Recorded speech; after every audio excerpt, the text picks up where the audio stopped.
బిల్లులు కట్టకపోతే డిస్కనెక్ట్ చేసే పరిస్థితి. అక్కడి నుంచి నేను అవన్నీ చూసిన తర్వాత అప్పట్లోనే టెక్నాలజీ పెనిట్రేట్ చేసి ఈరోజు స్పాట్ బిల్లింగ్ కాదు, మీరు ఎంత కరెంటు వాడారో నేరుగా సెంట్రల్ కంట్రోల్ రూమ్ నుంచి మానిటర్ చేసే వ్యవస్థ వచ్చిందంటే అది సంస్కరణల ఫలితం అని చెప్పి కూడా నేను మీ అందరికీ తెలియజేస్తున్నా. 2004కి ఎక్కడికక్కడ సబ్ స్టేషన్లన్నీ కూడా మోడర్నైజ్ చేశాం. ఆ రోజుల్లోనే యూసఫ్ గూడలో మీరు ఒకసారి చూస్తే మహబూబ్నగర్లోనో లేకపోతే గుంటూరులోనో ఒక సబ్ స్టేషన్ ఆఫ్ చేయాలన్నా ఆన్ చేయాలన్నా అక్కడ ఆటోమేటిక్ సబ్ స్టేషన్ పెట్టి అక్కడి నుంచి ఆఫ్ అండ్ ఆన్ చేసేవాళ్ళం.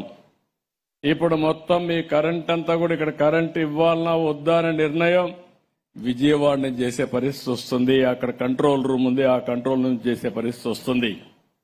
అలాంటి టెక్నాలజీస్కి అంతా నాంది పలికి ఆ రోజు మనం ముందుకు పోయాం. ట్రాన్స్మిషన్ లాసెస్ తగ్గించాం, థెఫ్ట్ తగ్గించాం. దీనివల్ల ప్రతి ఒక్క ఈ సంస్కరణల వల్ల ఈ డిపార్ట్మెంట్ బాగుపడింది. మనం చేసిన తర్వాత దేశం అంతా కూడా అమలు చేశారు. ఈరోజు దానివల్ల మీరు చూస్తే అనేకమైన మార్పులు వచ్చే పరిస్థితి వచ్చింది. 2004లో మిగులు కరెంటు సాధించాం, కరెంటు కొరత లేకుండా చేశాం, ఎంతమందికి ఎన్ని కనెక్షన్లు కావాలంటే ఇచ్చాం. ఎక్కడ కూడా అప్పట్లోనే మీరు చూస్తే ఎక్కడ కూడా లో వోల్టేజ్ సమస్య లేకుండా చేశాం. నాణ్యత అనేది చాలా ప్రమాణంగా తీసుకొని మనం ముందుకు పోయాం. నేను మళ్ళీ 2004 నుంచి 14 వరకు ముఖ్యమంత్రిగా లేను. 14 ముఖ్యమంత్రి అయ్యాను. మళ్ళీ విభజన జరిగింది, మీరంతా కూడా ఆలోచించారు. ఆలోచించిన తర్వాత నేనైతేనే చేయగలుగుతారని నమ్మకంతో ఆ రోజు కూడా మళ్ళా ముఖ్యమంత్రిగా ఓటేసి గెలిపించారు రాష్ట్ర ప్రజానీకం మొత్తం, ఆంధ్రప్రదేశ్ అంతా కూడా.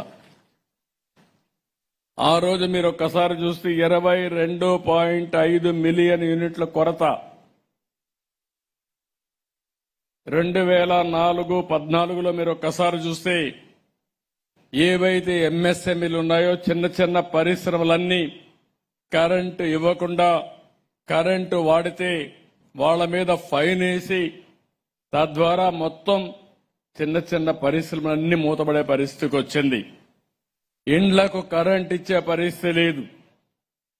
ఇంకో పక్కన ఎక్కడికక్కడ వ్యవసాయానికి కూడా కరెంట్ ఇవ్వలేని పరిస్థితి. నేను ఆ రోజు ఇది విజయానంద్ గారు ఉన్నారు, ఒక సీనియర్ ఆఫీస్. విజయానంద్ గారికి చాలా సమర్థత ఉంది, కానీ ప్రభుత్వాలు ఒక్కొక్కసారి మొండికేస్తే వాళ్ళు చెప్పిటిని వ్యవస్థను కూడా బాగా చేయలేకపోతే ఆ రోజు చాలా స్పష్టంగా ఆదేశాలు ఇచ్చా. ఆదేశాలు ఇచ్చి 4 నెలల్లో కరెంటు కొరత లేకుండా చేసిన ప్రభుత్వం ఆనాడు తెలుగుదేశం ప్రభుత్వం. మీరు గుర్తుపెట్టుకోవాలి.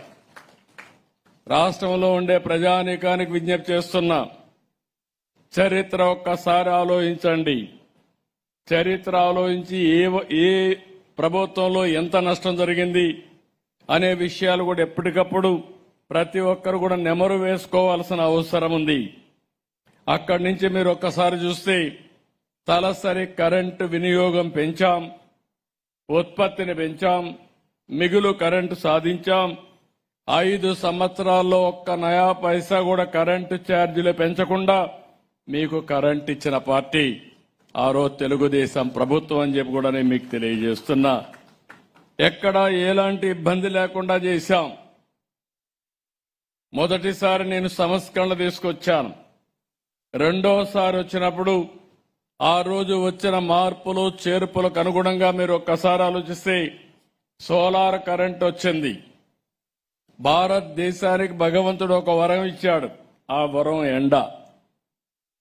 మనం ఎండ వస్తే మా ఆడబిడ్డలను చూస్తున్న చెమట్లు పడుతున్నాయి.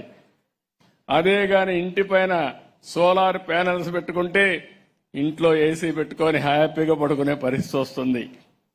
అంటే మీరే కరెంటు ఉత్పత్తి చేసుకునే పరిస్థితి వస్తుంది. కరెంటు బిల్లుల భారం కూడా ఉండదని ఊహించింది 2014లో తెలుగుదేశం ప్రభుత్వం కేంద్ర సహకారంతో అని చెప్పి మీకు తెలియజేస్తున్నా.